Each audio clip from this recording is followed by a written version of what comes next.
So on Valentine's Day, Luigi Mangione released his first public statement, but there was also another follow up too because CNN's Kaitlan Collins deleted a post promoting Luigi's defense fund after a backlash.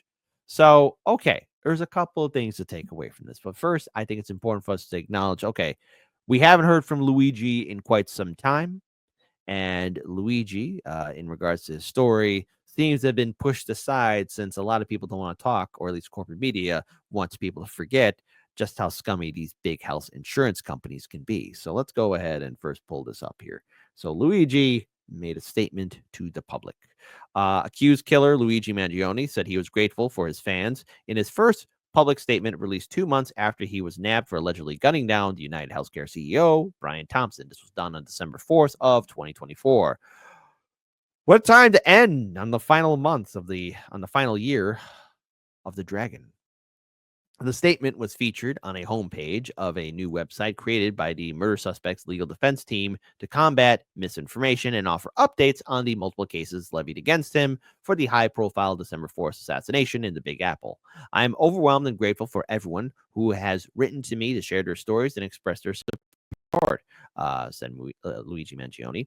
Powerfully, this support has transcended political, racial, and even class division as mail has flooded the MDC, that's the place where he's being held at, from across the country and around the globe. While it's impossible for me to reply to most letters, please know that I read every one that I receive. Thank you again to everyone who took time to write. I look forward to hearing more in the future. So there we go. Here's a little bit more in its full state. Due to the extraordinary volume of inquiries and outpouring of support, this site is created and maintained and is maintained by Luigi Mangione's New York legal defense team to provide answers to frequently asked questions, accurate information about his cases, and dispel misinformation. The intent is to share factual information regarding the unprecedented multiple prosecutions against him. So there you go. As we have read his statement before, I'll read it again. I'm overwhelmed by and grateful for everyone who has written me to share their stories and express their support. Powerfully, the support has transcended political, racial, and even class divisions as mail has flooded the MDC from across the country and around the globe. While it's impossible for me to reply to most letters, please know that I read every one that I receive. Thank you again to everyone who took time to write. I look forward to hearing more in the future. But now, update. Kaitlan Collins deletes post promoting Luigi Mangione's defense fund after the backlash. So CNN's chief White House correspondent, Kaitlan Collins, apparently deleted a social media post after receiving backlash for appearing to promote a defense fund for Luigi Mangione. In the post on X, Collins showed a link to a new website launched by the defense lawyers for Mangione, who faces charges of first-degree murder in the furtherance of an act of terrorism, stalking, and other state and federal charges in New York and Pennsylvania for allegedly gunning down United Healthcare CEO Brian Thompson. Continuing on, Thompson, he was a father of two. Mangione, 26, who was born to a wealthy Maryland family, was arrested at a McDonald's in Pennsylvania on December 9th after a multi-state manhunt. Following his arrest, followers donated over $300,000 for his legal defense. Collins' post garnered criticism from a number of users on X, including The Spectator contributing editor Stephen L. Miller. The real bottom of the barrel stuff, even for Kaitlan Collins, Miller posted on X. Miller also called Collins out for deleting the post with no explanation, saying, guess it wasn't White House correspondent related. WMLL host Larry O'Connor commented on the situation, and Collins used her considerable platform to promote a Lincoln Defense Fund for a cold-blooded killer. She has yet to apologize, nor has she posted anything else in 24 hours. The New York Times bestselling author Jack Probeck also shared his take on Collins' X post. CNN's Kaitlan Collins promotes Luigi Mangione's legal defense fund after Mangione was shown on video murdering a man in cold blood. Again, innocent till proven guilty in the court of law. We got to remember that, folks.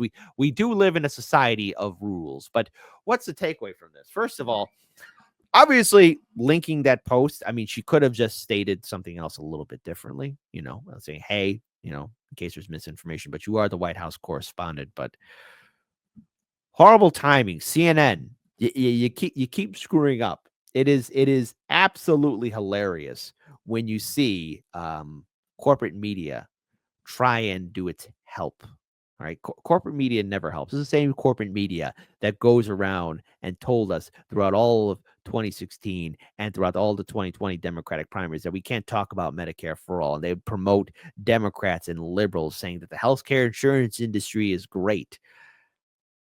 Anything that you touch, CNN, is going to be open for ridicule. And there was a far better way in which you could have covered that story or even share that link. Well, obviously, he has a lot of support across generations, across race and religion, and even politics. And he's managed to raise up to $300,000 for a defense fund. And after all, court fees, they're not cheap. Never have been, never will be. They won't be. But I do want to say this about Luigi's story. We cannot let it die out. We cannot let it dissipate. We cannot let it disappear, because when you have a story of this value, especially when it's talking about a lot of things, such as the influence of the healthcare insurance industry, how all of you in my audience have shared stories about being denied healthcare, how all of you have shared stories about seeing other people being denied healthcare and insurance. I mean, we have to start addressing these things because this is a powder keg that's ready to blow. I mean, people are not really happy with their insurance policies. And with what recently happened with the devastating wildfires in LA County, for example, when you have State Farm up and leaving, or either that not covering, or other insurance companies not covering the massive amount of fire damages, people have to wonder, okay, well, then what are we paying into? What are we supporting? What are we acknowledging here? And corporate media does no favor for anybody. And as a reporter, as a journalist, okay, fine. She shared the link. Is it as earth-shattering bad as what other people have done in the past? No, it's not. Should she have done it?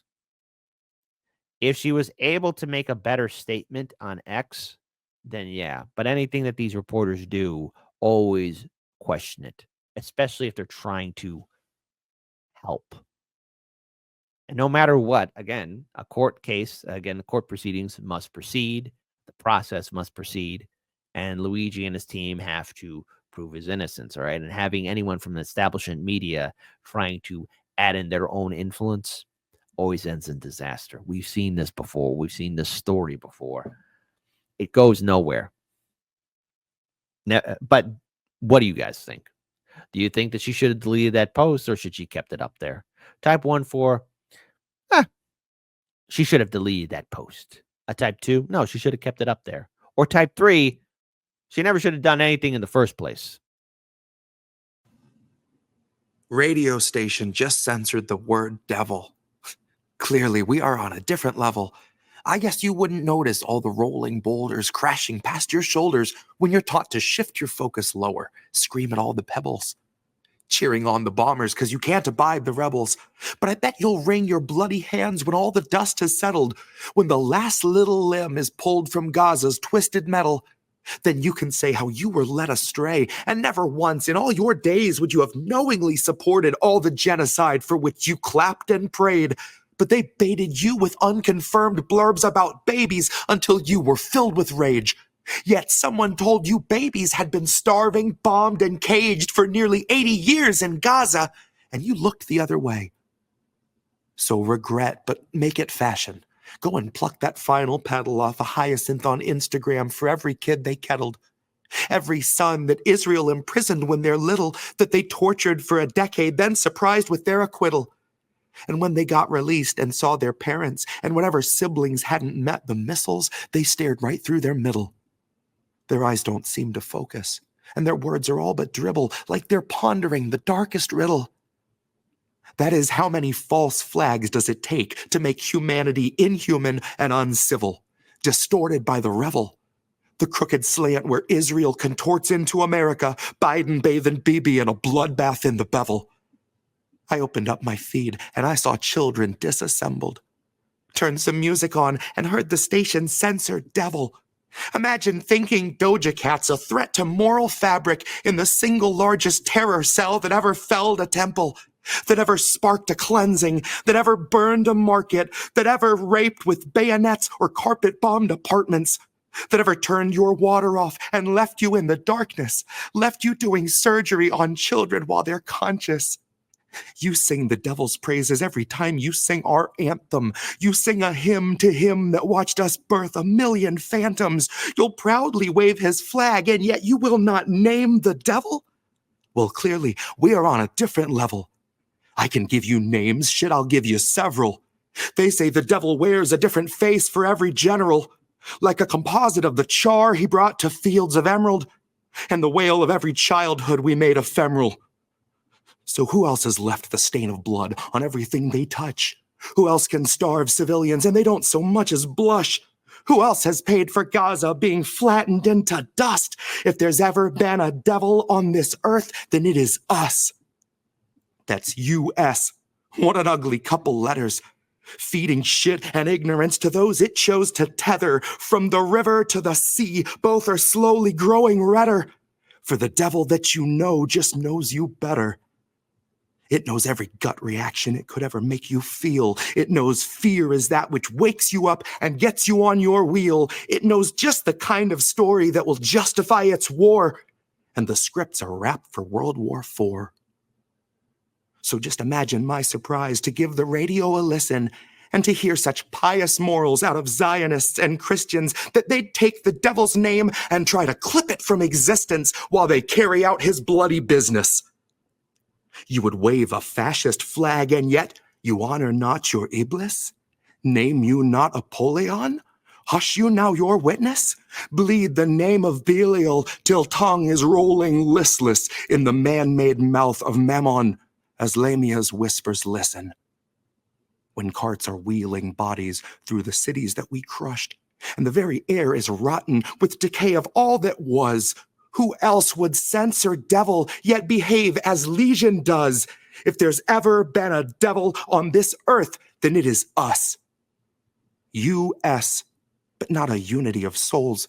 More a mass of corporations turning houses into holes, turning people into puppets, turning puppets into mold, turning mold into nutrition bars worth their weight in gold because they're bombing every bakery and burning every field with phosphorus that never once has wanted for a meal.